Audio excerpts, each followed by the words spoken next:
Ladies and gentlemen, hey, hi, how you doing? Welcome back to the channel. Thank you so much for stopping by. Right now in Warzone, as we round out the first half of Season 3, we've obviously got a very defined meta. While there are a lot of really strong options in the game right now, the true standouts are, well, very much so the obvious standouts.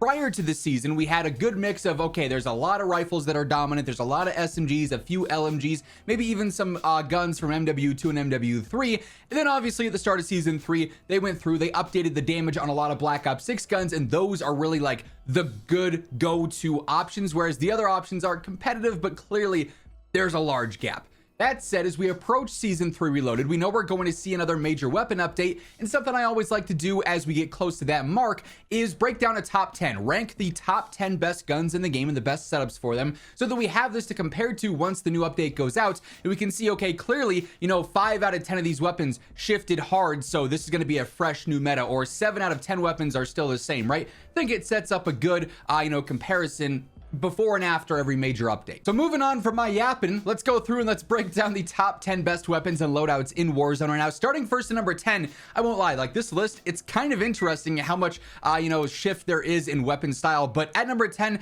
I've got the Kar 98K. Whether you're playing Big Map or Resurgence right now, this thing is a fun and practical option. Super aggressive for a one-shot sniper, decent one-shot range, it's like 67 meters or something like that, so pretty forgiving there and mad aggressive. Like if you are good with one-shot guns like the snipers that we have in the meta right now, you're gonna thrive with this thing. And the two-shot capability on it is surprisingly forgiving because of some of the updates they did with Season 3. So first up here for the optic, it's really a matter of preference. I've actually recently switched back over to the Antless AS7. This is a scope I used a lot during MW3 Warzone. I like the look of it, but also for what it's worth, this, like I said, is a matter of preference. You might hate the reticle on this, and I like it. So if there's something else you're more comfortable with here, a different scope, go ahead, run that, totally your choice. Spirit Fire Suppressor will work the same as the other suppressors, extending out our range and our velocity. We're also going to stack even more range and velocity with the 7.62 long barrel, and even more range and velocity with the high grain ammo. So we end up with just over, like I said, a 67 meter one-shot range, and a 904 velocity is solid. It'd be much better if that was 1,000, 1,100, but 904 will work, especially for that one-shot range. So that is pretty solid there, all things considered, for this not even being a true sniper. It's a marksman, right? And then no stock on here. This thing is so aggressive. A 322 ADS is pretty wild, so you're going to be able to run and gun and play very fast and very agile with this as your sniper choice. Ton of fun and really solid option. Now at number 9, I've got the SAUG, and what's awesome about this is that I've changed my setup like 3 or 4 times just this half season on the SAUG, switching out one attachment for another here and there, and every time I've done it, I've liked the feel of it. Like I've gone back and forth a lot. It's like, okay, this is feeling good, but what if I focus more on mobility? What if I focus a little bit more on control? You can build this out in so many different ways. It's going to be a really good choice regardless here. For a basic 5 attachment setup, first up, I'm actually starting off with a long barrel. This is typically what you always want to run on an SMG. Extends out our damage range to just under 14 meters, and a 525 velocity is going to work fine for where you're realistically getting into fights with this thing. Ranger foregrip on here, giving us some better control and some better sprinting movement speed. So the gun is easier, you're faster in general. That's a win-win there, 2 huge boosts to have. Extended 2 is the max option here. It's going to be 55. We do have a 909 RPM, so the damage per mag here is not phenomenal, but it's not terrible either, so that'll suffice. Commando rear grip for some better ADS and some better sprint to fire, also a slightly better jumping ADS and sprint to fire as well, so that's always nice to have there. Then lastly, recoil springs. Figure, why not just go for, a little bit of both for the control, some horizontal and some vertical, as opposed to something like a compensator, which is only giving you vertical. I think this makes the weapon way easier to use. In general, you'll be more accurate, and thus your realistic TTK is going to be even more competitive. So yeah, this is a really fun setup. Honestly, love the feel of the SAUG this half season. Next up here at number 8, we've got the C9. This is a very standard SMG. The setup, while the C9 has changed in some of its properties, the setup really hasn't for some time. There again is a few different ways you could build this out if you want, but overall it's just going to be an insanely reliable SMG. It's going to be easy to use, very snappy and aggressive, good range, fast TTK, like it's doing everything right here. So I do use the compensator in this case for some vertical control. Again though, if you wanted to swap this out for some recoil springs so you get some horizontal and some vertical, totally practical there. Again, we've got long barrel, obviously extending out that damage range over 15 meters in this case. Ranger foregrip, mobility, and control stacking on there. Extended 2 in this case will be a 50, works fine, honestly. With a 732 RPM, the damage per mag is honestly really solid. And with the overall TTK, running extended 2 here basically is going to be more efficient because you have a larger mag than just a 30 round on the 10 mil ammo. If this was, you know, a 45, a 50 rounder, maybe we'd have a conversation there, but the TTK is not going to be that different, and you have a much larger safety net with extended 2 on there. Then ergonomic rear grip. I do a lot of sliding with a setup like this, so the slide to fire speed benefits huge there. Better ADS as well, so it's just even more snappy and aggressive like that a lot. Really, like I said, setup hasn't changed all that much, but if it ain't broke, don't fix it. Then at number 7, I've got the Kompakt. The only reason this really stands above the C9 is the fact that its TTK is a tad bit faster in its most effective damage range. And obviously that's where you're going to find yourself fighting with SMGs the vast majority of the time, of course. So this thing is a melt machine.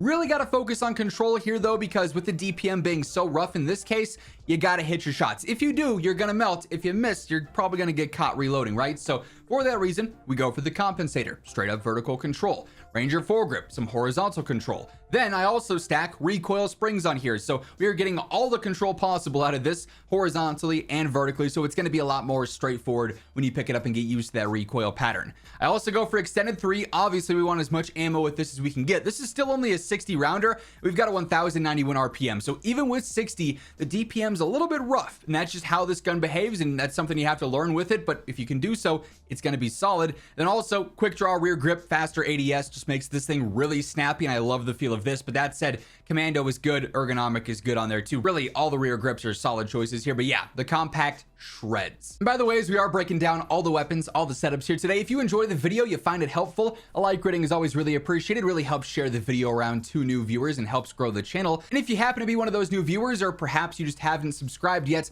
we should change that. Every single day, this is the place to be to stay up to date with news, updates, patch notes, meta breakdowns.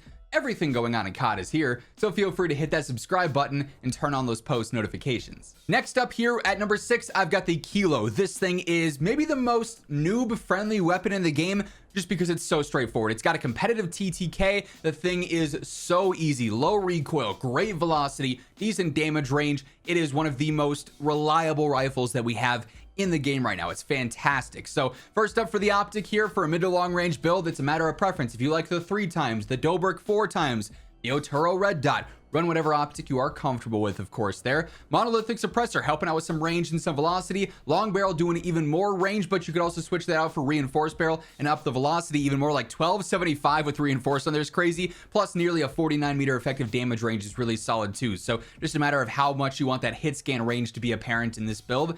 Vertical foregrip gives you that max horizontal control and some recoil stabilization, so it's making the gun even easier to use. Already being incredibly easy to use, it's kind of overkill, but hey, you're gonna be a laser beam. And then extended 2 here works fine, 60 rounder. Extended 3 is overkill in my opinion, slows it down maybe a little bit too much, but if you want all the ammo in the world, you could go for it. It's just not the most efficient choice in my opinion. At number 5, I've got the Cypher. This is an incredibly versatile rifle. If you wanted to build this thing out for sniper support, you could do so. If you wanted to build it out for mid to long range, you could do so. Maybe a little bit of everything. It's doing it all very competitively while being relatively aggressive for an assault rifle and being incredibly easy to use at the same time. I love the feel of this thing. First up here, again, optic, matter of preference. I've been rocking the Volsky reflex on this for some time, and again, if it ain't broke, don't fix it. I like the feel and look of this quite a bit. Monolithic suppressor yet again for better range velocity, and reinforced barrel for even more of that. So a 52 meter effective damage range, just over an 1100 velocity. They're coming up on 1200, so hit scan range is going to be feeling fantastic. That's going to be great for the mid to long range. Ranger foregrip though gives it some versatility with that sprinting movement speed. I find the weapon pretty easy to use, so I don't feel like I have to go all in on the vertical foregrip for the max horizontal control, but if you wanted to, you absolutely could. Then lastly, extended 2 here, a 60 again with 561 as your RPM. No concerns there for DPM. You're going to be just fine. This thing straightforward, laser beam like, very fun to use and very efficient. Then at number 4, we've got my personal favorite feeling rifle in the game right now, and that is the SWAT 556 Grau 556 conversion kit. I still just wish they would have given us the Grau outright as its own individual weapon rather than through a conversion, but this is what we've got, and honestly, it works fantastic. The velocity is great, the range is great, the iron sights are good enough. They're not the OG Grau Archangel barrel, but they suffice. and the thing just feels fantastic. It feels just like the OG Grau here. So obviously the most important part of this setup is the Grau conversion aftermarket part here for the SWAT 556. Beyond that, again, I'm rocking the monolithic suppressor, helping out with our range and our velocity. We can't use a barrel on here because the conversion kit kind of acts as that. So we end up with a 47.5 meter damage range, 1200 velocity without a true barrel on there is fantastic. Vertical foregrip makes this thing as predictable as possible with that better horizontal control. The only extended mag option we have is a 50 rounder here. You can't even use any other magazines because of the conversion kit, so obviously we're rocking that. And then personally, I just go for the balanced stock here as like a random fifth and final attachment. Helps out with the strafe speed, which is honestly pretty noticeable when you're ADSing, and some better movement speed, so it's a little bit more aggressive there. Infiltrator would also be a solid choice there too if you just want the strafing speed. But yeah, the Grau feels phenomenal. I love it. Now at number 3, I've got the AK. We're only focusing on one build here, but there's quite frankly like 3 or 4 different AK builds we could talk about that would fall in the top 10. This thing currently is the best sniper support, although I imagine that probably changes with season 3 reloaded. Like surely that ends up getting nerfed. It's a fantastic mid to long range rifle. You could build it out to do all of that with certain setups if you wanted to. Run 5 attachments, 8 attachments.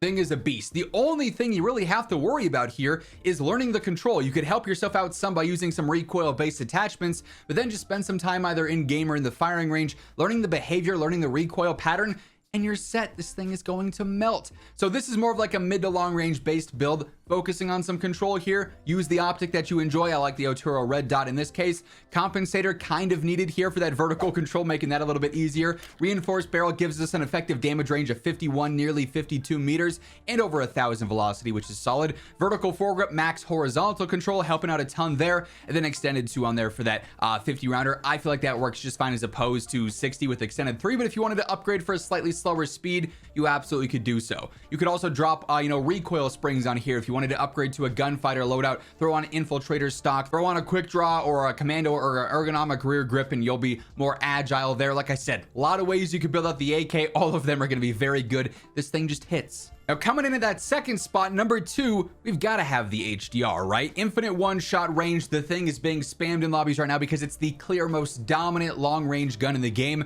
It is just insane. Quite frankly, I hope they buff rifles to be more competitive over range with this, and they buff the other snipers so we have even more competition within that category itself. But yeah, this thing is absurd. So I personally like the default optics, so I just stick with that. Instead, I go for monolithic suppressor, obviously giving us better velocity. That's huge there. Gain twist barrel doing more of the same. We don't need better range because it's already an infinite one shot. So we end up with a 1200 velocity. The bullet drop, bullet lead predictions there are going to be super straightforward. It makes the gun even easier to use. I personally go for extended 1. I think you have a conversation for running fast mag 1 for a faster ADS, or even fast mag 2 for a faster ADS if you wanted. You could use an underbarrel for better idle sway as well if you wanted to. There's definitely alternatives there if you don't care about the extra ammo. I just don't want to have to reload when I'm spraying into a squad, so extended 1 is nice for me. Quick draw rear grip, faster ADS, pretty self-explanatory. We end up with a 495 there, which is really solid all things considered. This is a heavy sniper. Typically they're not that fast for the ADS. And then lastly, overpressured ammo, that also factors into that better velocity, of course, that 1200 numbers. So this thing is straightforward as a sniper, and it is so rewarding and so fun to one shot back to back to back with. And then lastly, at number 1, we've got the AMAX. This thing is just the do-it-all rifle. It's not too difficult to use for its control. The TCK is insane. The range is fantastic. You could again use this for sniper support with an iron sight build based around like a compensator, some of the faster mobility attachments, ergonomic rear grip, of balanced stock. You could use it from mid to long range, which is where I like it the most personally. It's going to fry in all of these scenarios, right? So again, Otero red dot for me. Love the look and feel of this one. If you like a different one, go for that instead. Monolithic suppressor, better range and velocity. Reinforced barrel, better range and velocity. 64 meter effective damage range, 1200 velocity. Folks, it really doesn't get much better than that. That is an insane combo for stats. Vertical foregrip makes the gun even easier to use, and then extended to a 60 rounder with a 632 RPM. No concerns there for the damage per mag. This thing is going to basically shoot nukes at your enemies. It feels so strong right now. By far the most dominant gun in the game. And that being said, that's going to wrap things up. If you enjoyed the video, you found it helpful, be sure to drop a like on it. And if you're new to the channel, feel free to hit that subscribe button on your way out to guarantee you're always in the know for everything going on in COD. But once again, thank you so much for tuning in, and until next time, take it easy, have an awesome rest of your day, and I'll catch you later. Peace out.